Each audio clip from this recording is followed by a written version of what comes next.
పెళ్ళం మాటిని బాగుపడ్డ వాళ్ళు ఎంతమంది ఉన్నారో తెలియదు కానీ చెడిపోయిన వాళ్ళని చూడాలంటే ఈ సినిమా చూడాలి గైస్. భైరవం, బెల్లంకొండ శ్రీనివాస్ గారు, మంచు మనోజ్ గారు అండ్ నారా రోహిత్ గారు మెయిన్ లీడ్గా యాక్ట్ చేసిన సినిమా. అసలు సినిమా ఎలా ఉంది ఏంటి సింపుల్ క్లారిటీ చెప్పేస్తా. ఒక లైక్ అయితే అలా కొట్టేయండి గైస్, ఒక లైక్ అలా కొట్టేయండి. కొట్టేశారా? Thank you. స్పాయిలర్స్ లేకుండా స్టోరీ చెప్పాలి అంటే, ఒకటి ఆశతో మొదలైన స్టోరీ.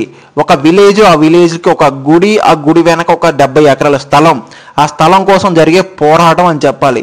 ఇందులో ఫస్ట్ హాఫ్ అంతా ఓకే అనిపించేసింది, ప్రీ క్లైమాక్స్ పర్లేదు, సెకండ్ హాఫ్ అంతా ప్రిడిక్టబుల్, ఈజీగా వెళ్ళిపోతూ ఉంటుంది. క్లైమాక్స్లో బెల్లంకొండ శ్రీనివాస్ గారి యాక్షన్ సీక్వెన్స్తో ఈ సినిమాని ఒక మెట్టుకైతే తీసుకెళ్ళిందని చెప్పాలి. ఇంకా పర్ఫార్మెన్స్ విషయం మాట్లాడాలంటే బెల్లంకొండ శ్రీనివాస్ గారు ఈ సినిమాకి హైలైట్.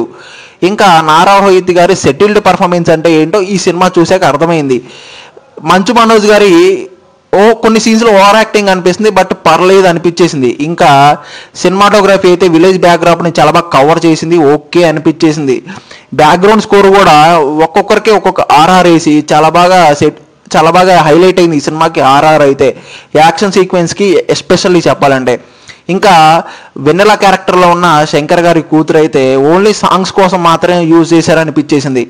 లిటరలీ చెప్పాలంటే ఫ్రెండ్స్గా ఉన్న వాళ్ళు ఆస్తి కోసం ఎలా మారిపోతారు, అసలు చివరికి ఏం జరిగింది అనేది ఒక మహాభారతాన్ని ఎగ్జాంపుల్గా చూసుకుంటూ కొంచెం ఈ సినిమాని తీసుకెళ్లారని అనిపించేసింది. ఓవరాల్గా ఒక యావరేజ్ మూవీ గైస్, మరీ తీసి పడేసే సినిమా అయితే కాదు, వన్ టైం హ్యాపీగా చూడొచ్చు. అంటే కొంచెం బ్లడ్ కూడా ఉంటుంది, ఫ్యామిలీతో ట్రై చేయాలంటే కొంచెం ఆలోచించి చూడండి. ఇంకా నా పర్సనల్ రీడింగ్ అయితే పక్కన ఇస్తున్నాను, ఆల్రెడీ చూసిన వాళ్ళకి ఎలా అనిపించింది కామెంట్ చేయండి గైస్. ఇంకా మన రివ్యూ నచ్చితే లైక్ చేయండి, షేర్ చేయండి, సబ్స్క్రైబ్ టు రాజారావు రివ్యూస్. మళ్ళీ నెక్స్ట్ ఇంట్రెస్టింగ్ రివ్యూతో కలుద్దాం. Thank you.